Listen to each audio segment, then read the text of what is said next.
This is Tom Fox. Welcome to the newest edition in the Compliance Podcast Network, my latest podcast, Compliance and Coronavirus. As the voice of compliance, I wanted to start a podcast which will help bring both clarity and sanity to the field of compliance, the compliance practitioner, and indeed the compliance profession during this worldwide health and healthcare crisis.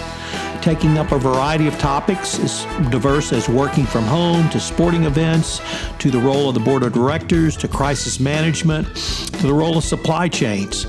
We will look at all of these in this podcast. If you have a topic you'd like covered on compliance and coronavirus, please let me know. I'd be happy to do a podcast on it.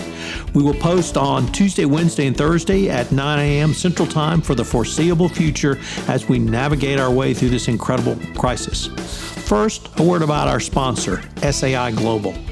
With the coronavirus and COVID-19 pandemic continuing to change rapidly, trust and integrity are paramount to business continuity preparedness.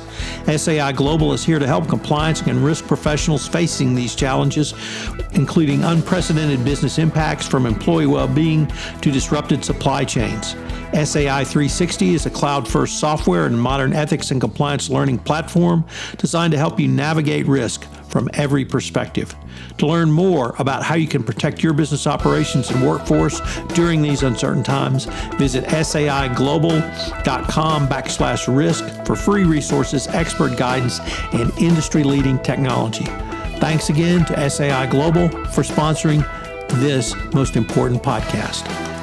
This podcast features the Great Women in Compliance co-host Mary Shirley and Lisa Fine. This was an episode they posted earlier this week in Great Women in Compliance, but it deals with coronavirus, and I asked them if I could post it on compliance and coronavirus. I know you will enjoy their discussion. I'm Lisa Fine, and today I have a special episode because Mary and I are here talking about our experiences right now during the coronavirus era. I think of it a bit of it as an era because we're now living through it for a long time. And Mary and I both really are sitting down. It's a Saturday night for me in Washington, D.C., and a Sunday morning for her in New Zealand. And we just thought it would be good to talk about some of the stuff that we're going through. And hopefully that'll, resonate with all of you, and also just give you a sense of, two compliance professionals dealing with it, both in terms of our work life and our real life. And with that, I'm going to turn to Mary to start talking about, how this has really been impacting you and your work and just generally what's been going on with you. Sure. Thanks, Lisa. Well, I think many of you have heard me speak very positively about being an expat. Moving to Singapore 10 years ago was a huge turning point for me, both personally and professionally. But there can be issues when you live in a different country, and I'm experiencing the bad timing of some of that right now. So just before things got really bad in the United States, my visa is up for renewal, my work visa, and you need to exit the United States, your physical presence, and interview at an overseas consulate for your renewal. And it's often your home country. So for me, I've arrived back in New Zealand, and we sent me early because we feared what if there was a lockdown and my visa expired while being stuck in the United States. So I very hurriedly left the United States in the first third of March and have been home living with my mother ever since. And one of the concerns for me is that shortly after I arrived, the cases of coronavirus in New Zealand started picking up. And we went into a lockdown, a 4-week lockdown fairly soon after I arrived. And the ramifications for me are that the visa interview that I had scheduled in Auckland, which would have been this last week, of course it was cancelled. Sorry, it would have been this week coming. It had been cancelled. And of course the US Embassy, as with almost everything else apart from essential services, has been shut down. And so I'm getting a little nervous now as my visa comes up for renewal, as every day goes by.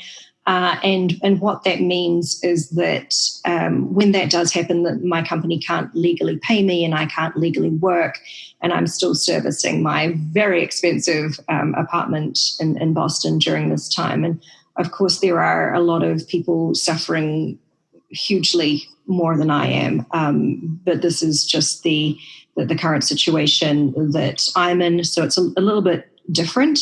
The timing was terrible. And I thought just generally I'd share a little bit about how the lockdown differs because, Lisa, you and I were in a conversation with some compliance professionals across mainly the United States, but also of one of our friends who's domiciled in London, I suppose, or had been until very recently. And what I quickly realized is that the pandemic rules were very different, even within the different areas of the United States and geographically. So I just thought I'd share for those of you who are listening from the United States, we are, I think, under a bit of a stricter lockdown in New Zealand.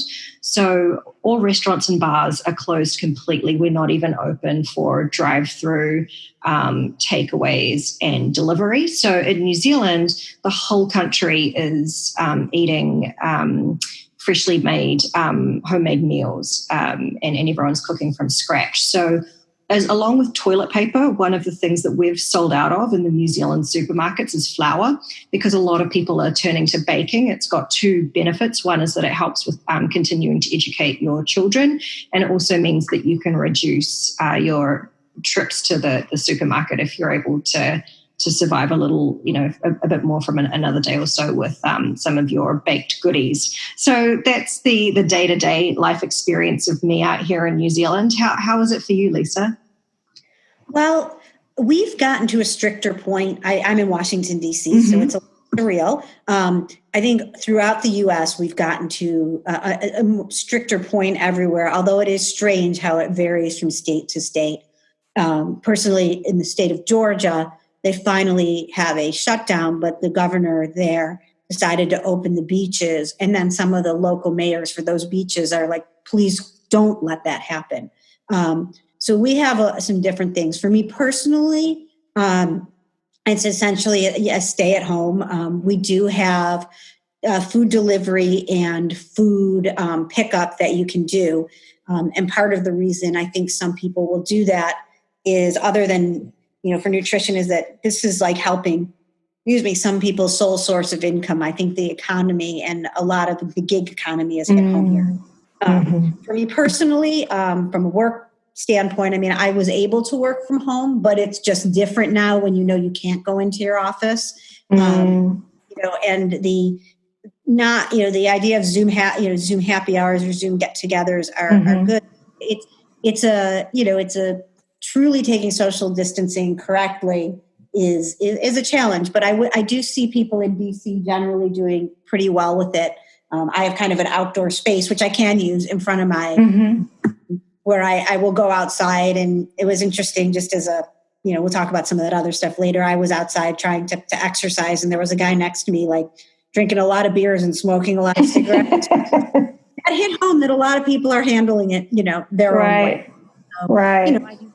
I do, like right now, it's a Saturday night, have a glass of wine at home on my own, which is not something that I normally don't, drink at home that much. But sometimes now at the end of the day, you can't go out, you can't do this, after you exercise, what else? So, but I think people are really starting to get it here, and you will see now people just wearing more and more masks outside, and and it has become a new norm. I think the other thing that is, I was watching something on TV the other day, and the people were, just at a normal table close to each other and going out. And I'm like, have they forgot social distancing? And I'm thinking, wait a minute, this was from like 9 years ago. It wasn't like a news report, but it's just interesting to adapt that.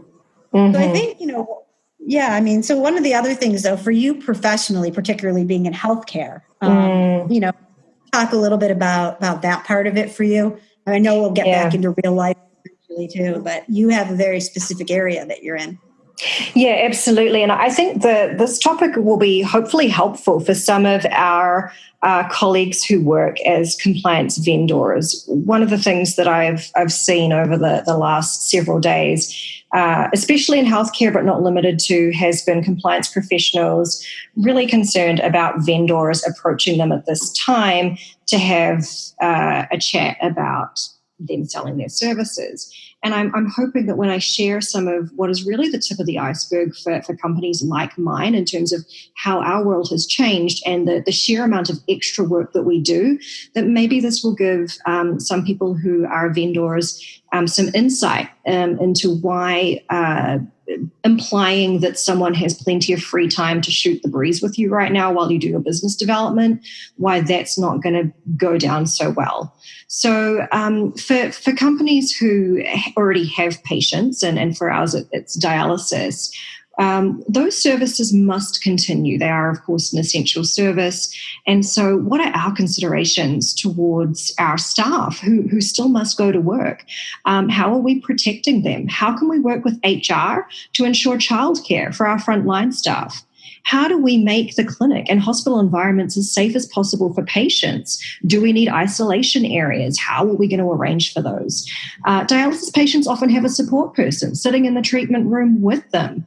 We now need to adjust so much for the new considerations here.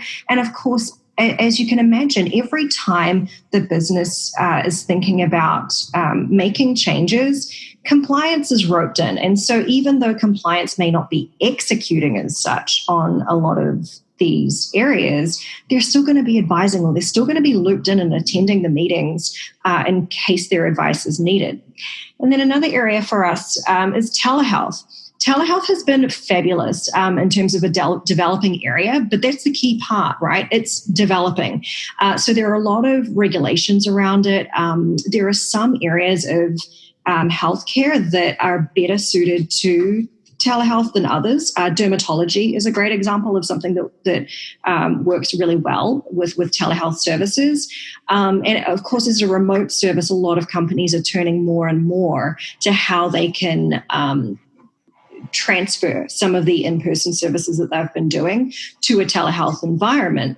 But of course, it's not permitted for everything right now. So maybe companies are going to the government, they may be asking for waivers. And in this era where people are looking to make extended use of telehealth in these circumstances, it means that they may be treading on new ground. And of course, compliance is going to be right there at the side of our colleagues to go through that new process. And then the third thing that I wanted to talk about, and again, I reiterate, this is really just the tip of the iceberg for companies in this kind of realm. So licensure.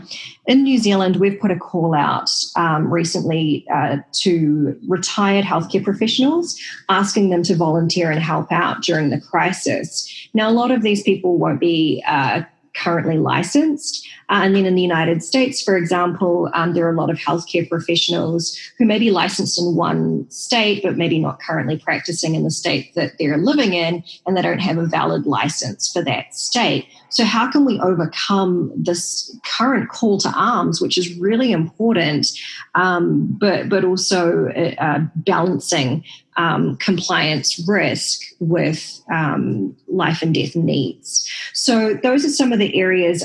Lisa, what about licensure for you guys? You know, it's so interesting because I was about to jump in and talk about that as well. And I'm in education, but at Pearson. But one of the other parts of our business that's very large is standardized and assessment tests and licensing exams. So obviously, you know, sometimes there's a feeling that, okay, since now a lot of standardized tests have been pushed back, or waived for a year or something, you know, what else is going on? But one of the things that we are trying to do from essential services is, for example, somebody who finished nursing school is going to need to be licensed for the first time, and particularly for so, you know, it's basically a two-part thing. How do we do those tests? It's very hard to, you know, right now those need to be done and proctored in specific ways in person. So you're dealing with making sure you can do those. Some states are more interested in others. On the other hand, we're trying to figure out what can be virtual. But if something needs to be in person, you know, and there are certain things, how do you make sure you get somebody who is going to proctor it? What do? Make sure it's socially distant, do all these things right. And also, make sure we're trying to help on what the right issues and the right things are. So, I think that was a really interesting fact to me. And also, will a state consider it an essential service? Or, how is that? Or what should be waived? So, I think from that standpoint, we see that as the life or death side. For the other part of it, our education is how do we help students? I have to say, I've been really proud of the way Pearson has handled things in terms of basically putting out resources for everybody, for students and in college and graduate students, have opened up libraries, have done a lot of things, and have really tried to do the right things, especially with some of our online schools that people may now want to join or learn more about. At the same time, the volume has changed. So, we're both trying to do the right things as a business, but first and foremost, and I can say throughout, the company wants to do the right thing to help people get their education and get fine. And I've just, it's been pretty cool to watch as that played out, or even to hear, leaders talk about things for us as employees for the company that had been really good. But before I talk a little bit about that, I think the hard part, to circle back to your vendor point of it, is that in the middle of all this, there are certain things I think that are auto sent out, and you're like, this is a follow-up. Can you let me know who at your company does X, Y, and Z? Or people saying, trying to sell me something, related to, a third-party due diligence program or something else, and not things, and not that we don't really appreciate it normally, but there's a feeling of, be sensitive to, the way, at least for me, the way I manage time or deal with time or my priorities have changed in the last 3 weeks or a month. That doesn't suddenly, we're all trying to deal with a new reality. So, on the one hand, so sometimes learning about a new product when you're just trying to help and do all the right things can kind of feel like a lot, and a little, if it's the intentions are good, but sometimes you'll just look and think, really, today? I don't know. And that's a little bit of, my take on it. We're all doing the right things for our business, for our friends, for our families, and for our mental health. And, when you feel like even by inadvertently somebody's looking at you like you're a dollar sign potentially for the future, it just feels different. And I don't know if that's how you feel about it. Yeah, that's probably how I feel even outside of a pandemic. And the link that I make there is, there are some people who are very, very polite when they're pitching to you, and as soon as you can't do anything for them, then they're disgusted and they don't want to have anything further to do with you. And so it becomes clear pretty quickly who the people are who are genuinely looking to build long-term relationships and understand that the pipeline for sales exists for a reason. Sales are typically not instant. So yeah, I think that's absolutely right. And then looking at the other side, of course, I think there is acknowledgement that, of course, sales roles, the people in those, they're also looking to stay afloat at this time. Yeah. And we get that. But I'm not going to ignore working on some kind of rearrangement of medical services issue that I'm working with the business in order to say, I'm just going to politely listen to a due diligence pitch because he's got to make a living too. That kind of prioritization is insane. So I think there is, again, it has to be a balancing while recognizing that everyone's just trying to do their best right now, thinking about what it might be like for the customers will probably help those in sales roles at the moment. Yeah. And I think just to top that up, I wouldn't want anyone to think, it's not that, I've heard from people that I've worked with, vendors, others, and they're just like, we're just checking in and we're sensitive to what's going on with you right now. If you let me know. I actually have to say, I love that. I think it's very thoughtful. And I think that, I don't want anyone to take out from this. It's not, don't call, just right. Yeah, exactly. Just keep that in mind. I love that. I love it. And as a, I will remember that in the future. Yeah. No, go ahead. Sorry. So I was just, I think, and some have taken a step additional to that. So some people have put together sort of checklists or guidance for companies, that are specific to this situation right now. I mean, some of the ones that we've seen on LinkedIn are things like, how to work the most effectively, work from home, that kind of thing. If it's very much related and it will help people, or maybe you've created a training that a lot of them have been done complimentary right now, and so people are sending those out.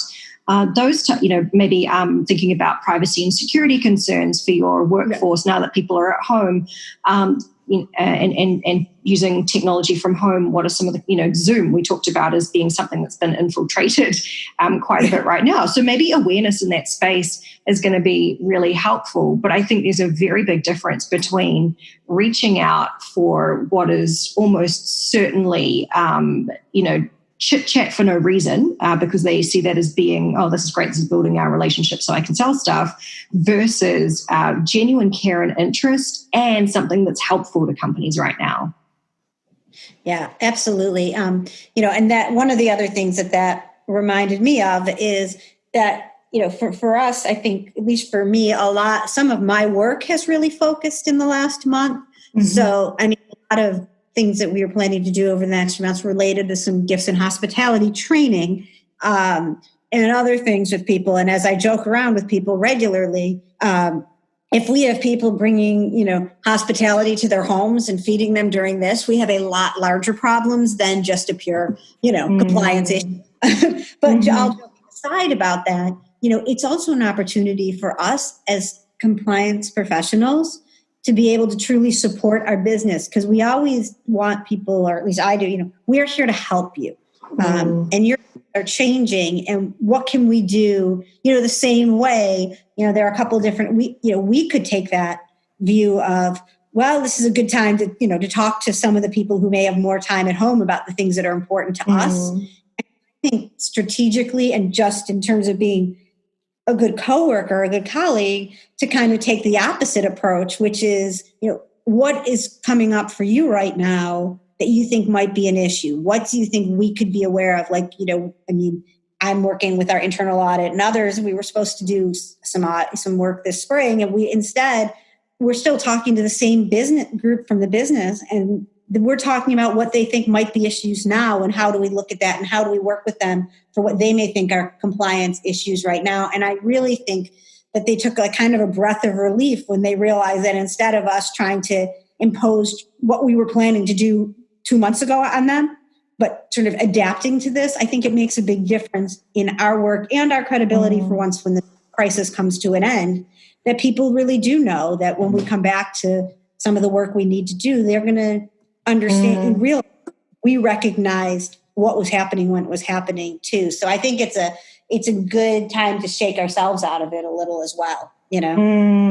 That's a great point. Another one that comes to mind for me is the understanding that people are really fraught right now. So just in my example, I have limited time in which I can work for the company before my visa's up, which means I'm really prioritizing what needs to be done now, and then I essentially go on hiatus and can't help anymore. So I'm super stressed about that. Other people are super stressed about a parent being hospitalized due to coronavirus. Other people are really concerned that layoffs have started happening in their company. And so what this means is that nerves are frayed. People are even more sensitive at the moment than they might ordinarily be. And because you don't know what the trigger or the pain point is for people right now, it means that approaches from companies or colleagues, even to colleagues internally, need to be super sensitive. And that idea of thinking, being really thoughtful about how can I start working now that'll help us in the future, but also what can I do to help my colleagues who might be suffering from an immense degree of stress related to this issue. How are we helping those colleagues and making this time easier for them? Absolutely. The other thing, I try to do this both in personal life and a little bit at work, is to just drop a quick email or text to people that I just hi, just thinking of you, can I help? And sometimes I think with some of some people at work, they're just so happy to get like an email where someone A isn't asking for something, or B is just like, keep up the spirit. I mean, but everyone figures out, their own approaches to those things. But we are as we go along. And I think it is a real opportunity for all of us to be able to be of value. And also, on the compliance side, keeping your eye out for new issues that might arise, Right. There are going to be some people out there that want to take advantage of this and to kind of suddenly do that. But I think we can do that. Now, let me ask you a completely different question. Unless I think there's anything else about our organizations, because I want to know what you're reading and watching right now. So just before I left, I was very fortunate. I ordered a couple of books. So while I packed hurriedly, I do have some reading materials with me. So what I selected was Talking to Strangers by Malcolm Gladwell. I've just started getting into that one. It's actually a really quite a serious toned or themed issue, this one. So this is related to how we can best utilize our communication when we don't have the background of other people and understand the huge effects that not communicating effectively can have. Big fan of him generally. And then the second book, which I haven't started yet, is Presence by Amy Cuddy, and you'll remember her as being the psychologist who has the second most viewed TED Talk around. So I'm really looking forward to that one.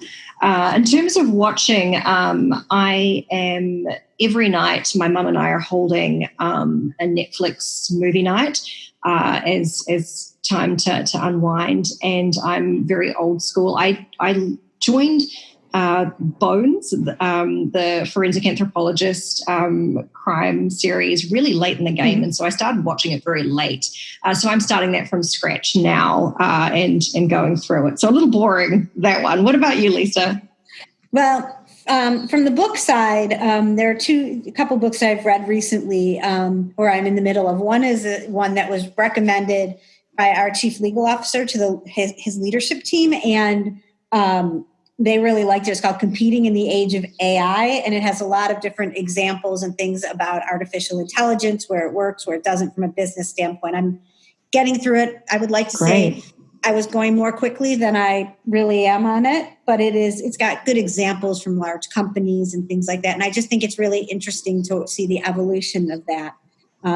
The rest of what I'm reading right now, the other book that I just finished is very different. It's called The Silent Patient. It's on the bestseller list. It's a really interesting story about a woman who was, interesting. It's going to sound really kind of depressing, but who was convicted or was put into an institution after murdering her husband. She's an artist, and it's a story about her and a therapist who's trying to help her.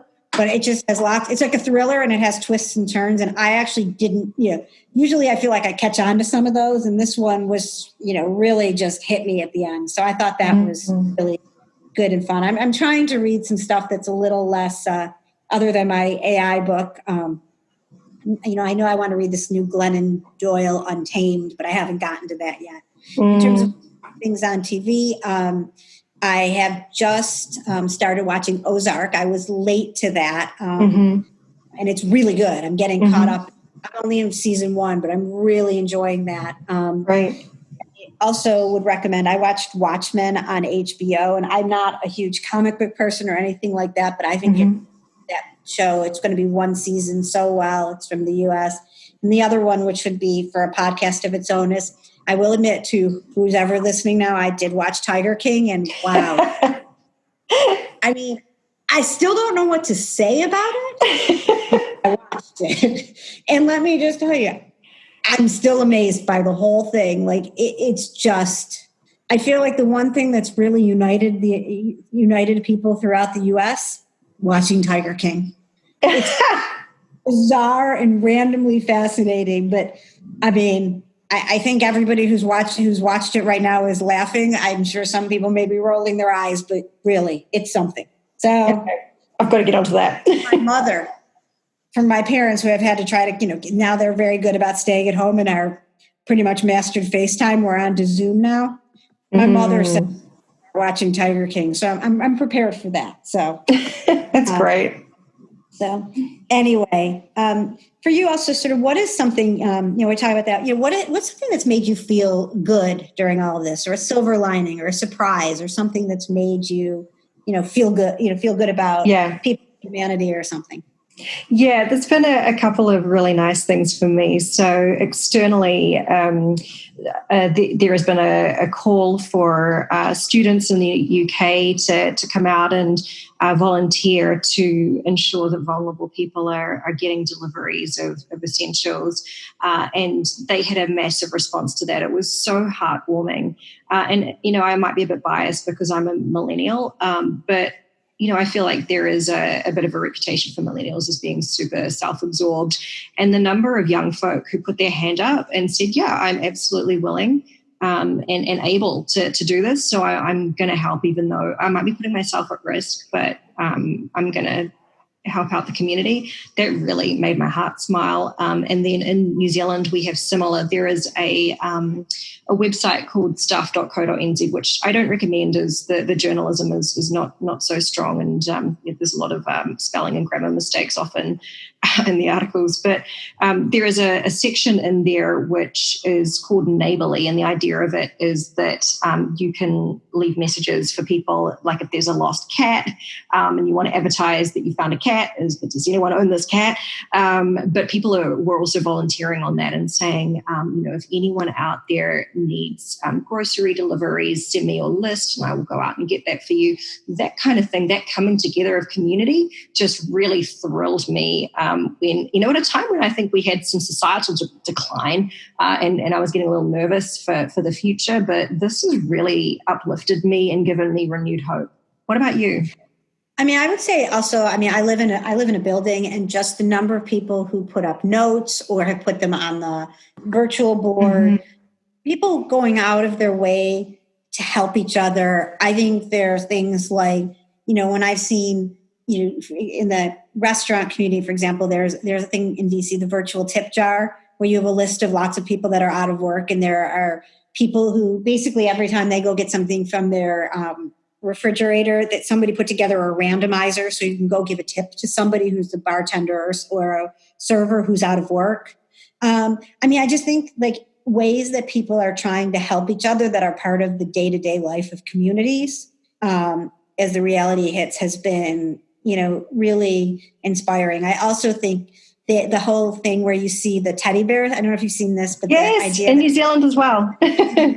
It just makes me happy to think people are doing that, for kids and for stuff like that. I think it really is the sense that people are really trying to take care of each other, and where I think that's been lost. I think that's been, a really a good part of it, and the people, and everybody reaching out to other people. I think has been, basically just having each other's back.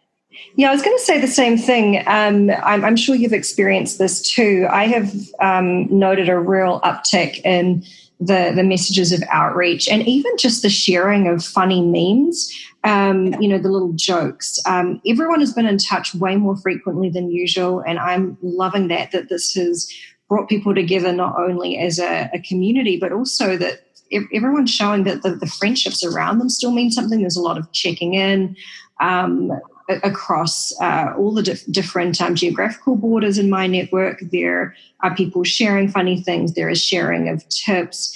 And I'm loving just the fact that, remote, it just doesn't replace those in-person catch-ups that we have.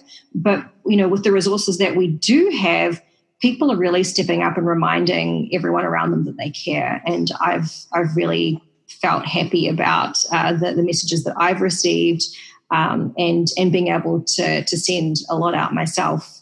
Similar situation in your network? I feel that too. I think it's sort of like how we're trying to stay social, when we're socially distancing, how do we still connect with people? What works? And I think people really are reaching out for that. I've been so, I felt almost honored by the people, because I'm single, people who've really reached out just to make sure I'm okay. And sometimes I feel like everyone's reaching out so much that I'm talking more than I did. For sure. It makes me feel very supported in a larger world. Even if I didn't necessarily need that, I'm like, wait a minute, this is kind of special in that way. Exactly. I'd love to give one of these people a hug, but that's really not happening right now. But if for anybody, I think that being able to do that, and I've been able to reach out to some other people who moved to DC recently or feel on their own. It's been able to be helpful for them, so it makes me feel good.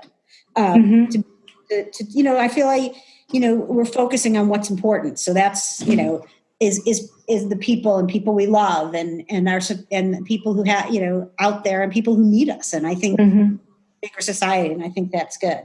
Totally agree.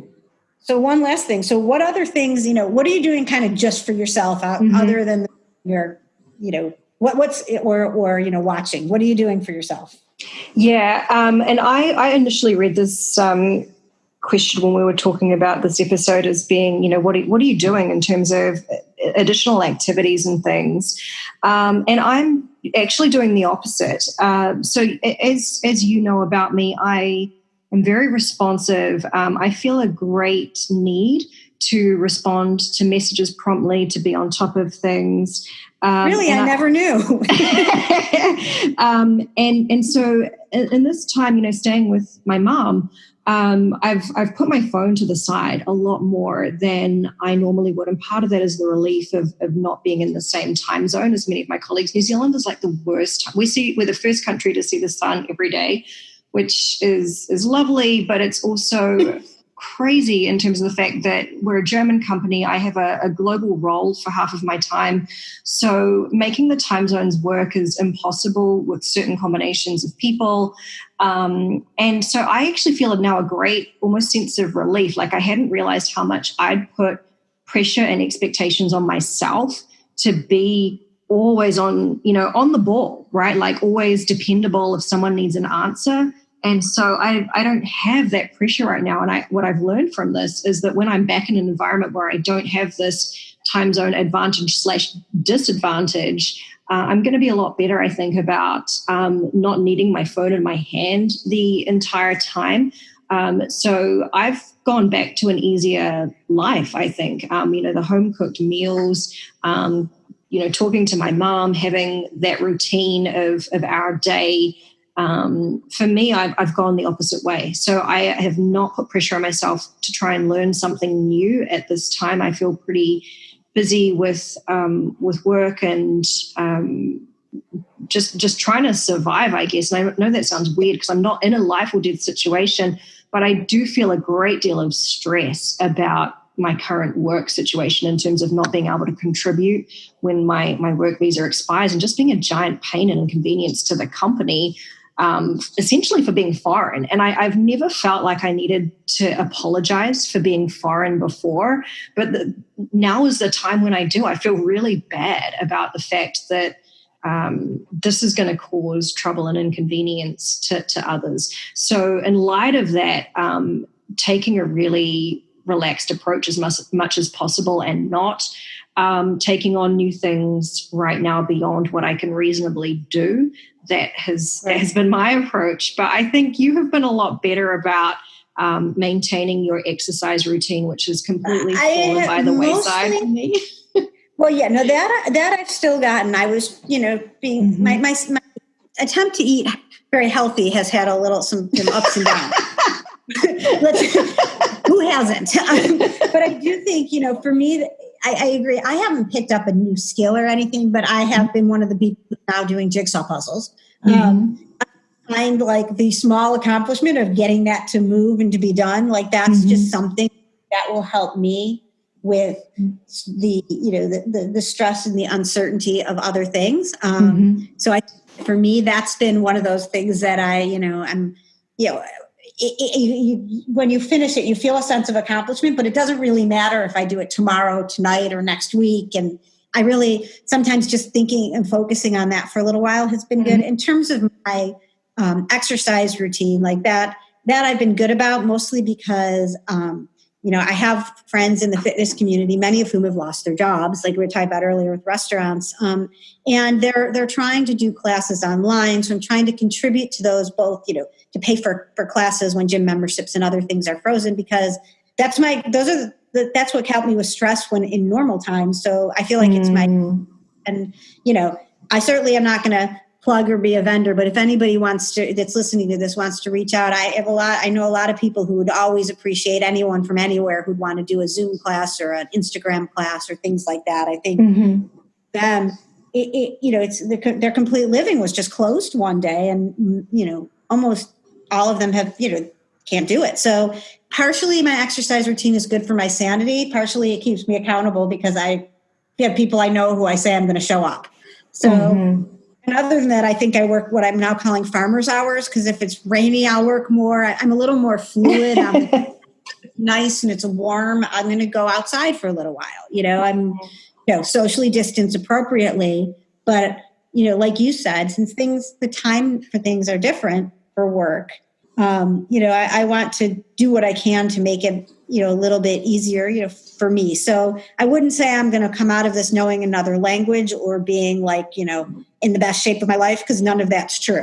But I'm doing things to make the days better and trying to help people I know in my community who are struggling, not just, but others. And that's given me a feeling of a little bit of purpose outside of the stuff related to my work in this time that can feel purposeless. But I think that's pretty much for me. I don't know if you have anything else, you want to share. No, I'd just say, in a way, I've had a blessing out of this. I haven't lived in New Zealand for 10 years. This is the most time I've spent with my mom for, I can't say as long as I can remember, of course, but it's been like the most meaningful amount of time that I've been able to spend with her. And getting back to that kind of family life routine, even though the family unit looks different to when I left it, right. When I first left home, when I bought my own little place, it has been a really lovely silver lining. So I'd end on that, Lisa. Well, hug your mom for me. Thank you. And, I also think before we leave, all you guys, I think both of us also feel really grateful for our compliance community and for those of you who reached out to us or other people. I want to say, thank you to all of you guys, and to keep taking advantage of people that through this or other things, just to check in and say hi. Because, I think to close off, in my view, we all have to be here for each other in all different ways. If there's one thing I know both you and I are very proud of, is the fact that there is a community of people that we engage with and that listen to this and have gotten to know one another. So let's all be here for each other. And, on behalf of that, thank you all again for listening. And on behalf of Mary and I, stay safe and take care. This is Tom Fox again. I hope you enjoyed this episode of Compliance and Coronavirus. Once again, thanks to Mary Shirley and Lisa Fine for allowing me to cross-post this episode. I know their insights are going to be helpful for every compliance practitioner.